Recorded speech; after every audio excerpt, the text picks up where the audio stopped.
Hey everyone, this is Calvin Wu, and we are doing Book Buzz number 2. So the book I read is Guy Wright by Ralph Fletcher,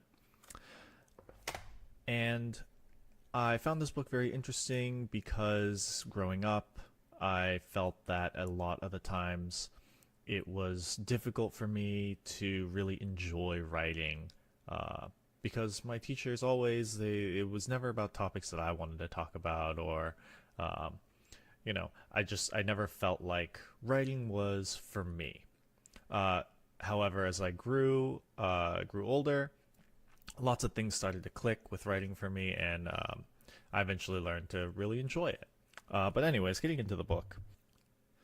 So first off, this book seemed to be mainly geared toward a writer, more so like a student versus the teacher. But I found it really helpful just because it kind of helped you get inside the mind of that writer.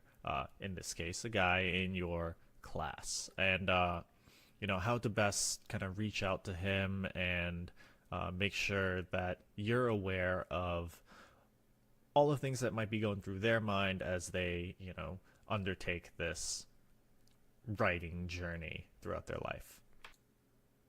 So, getting into the book, the main takeaways that I got were right from the get go. In the beginning, it stated things like, school really seems to dampen the enthusiasm for writing for guys at times. There's uh, usually little to no free writing, and unique approaches to these assigned topics are generally underappreciated, and it really hurts enthusiasm when something that you think is like your best paper gets a mediocre grade, or spelling and punctuation markdowns or poor handwriting. These are all things that seem to plague guys.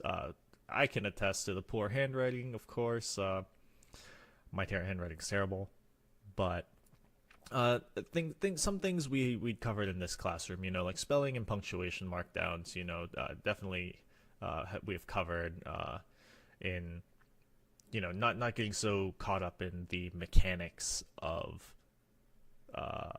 editing.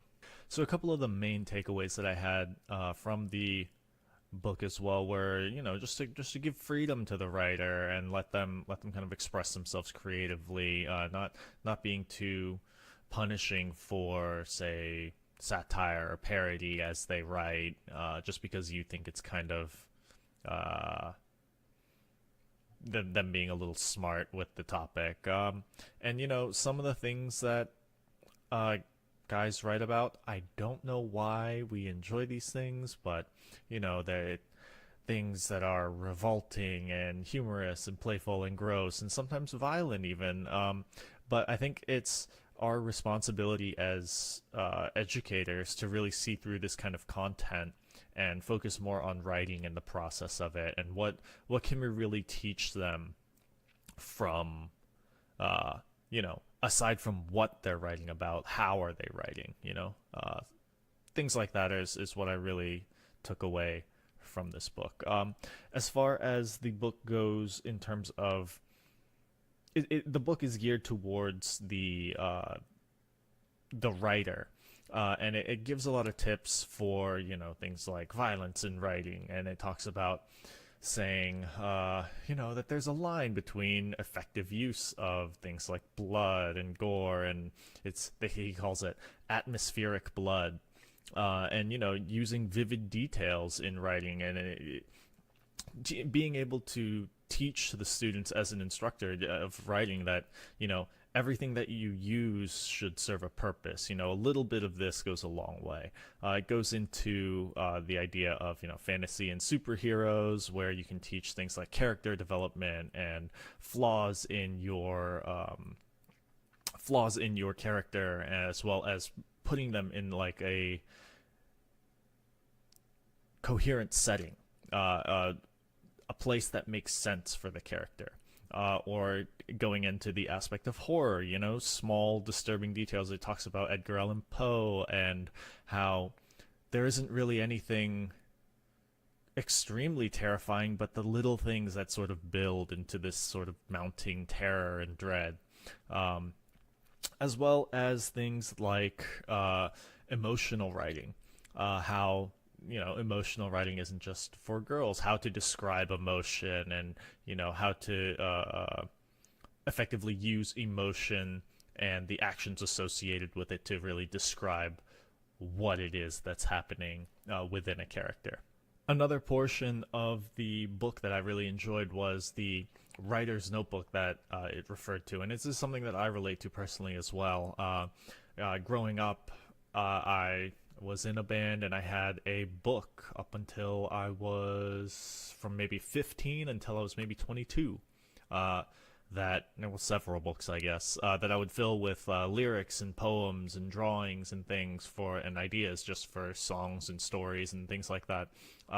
And the writer's notebook was just a place to jot ideas down, and I really like this idea because sometimes having the tools right there for you to really quickly remember something and to explore this idea that is going through your mind really makes it click.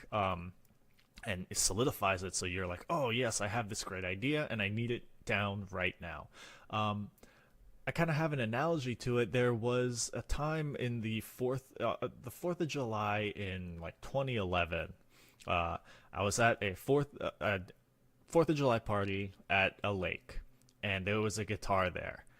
And I had this kind of idea going through my head, but I wasn't really sure about it. I was kind of humming it to myself, like, and then I found this guitar, and I was like, oh wait, I really gotta like just work this out right now or I'm gonna lose it. And the lick kind of went like this.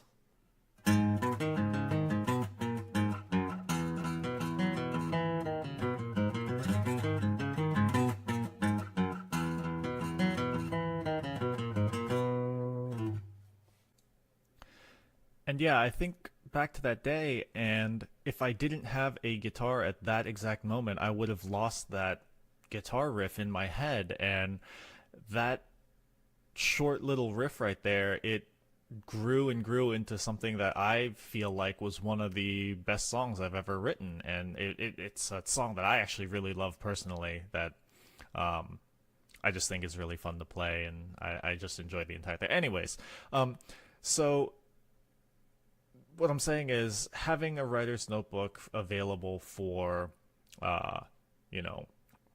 just to be able to write down something that comes to mind is necessary, because sometimes the ideas just come, and if you don't have a place to store them, then they'll be lost. Another thing I found interesting was the idea of pre-writing. One thing that I just don't agree with the author on, he says something like, I simply started writing and figure out the shape and substance of the story as I feel my way along, kind of stating that, yeah, pre-writing, you don't need to worry about it too much most of the time. Sometimes. He states that, yeah, it's a useful tool, but don't get too caught up in it. I agree to an extent, but I think this kind of ignoring of pre-writing occurs as you develop more skill with writing. I think pre-writing is very useful. It's a useful tool to start. I love doing outlines, and it really helps kind of consolidate my thoughts and get it all together. But sometimes it is also useful just to get started and just kind of go. But I kind of see it kind of like math. Like once you're good at it, you can start to skip all the little small steps because you know what to do already. You know where you're trying to head, and you know the steps you need to take. You don't need to draw them out and make it so defined. But anyway, I hope you guys like this little video that I did, and my main takeaways from this really cool book. I think you guys should definitely pick it up. It was actually very interesting, pretty quick to read, and had a lot of good little tips to think about as you teach as well.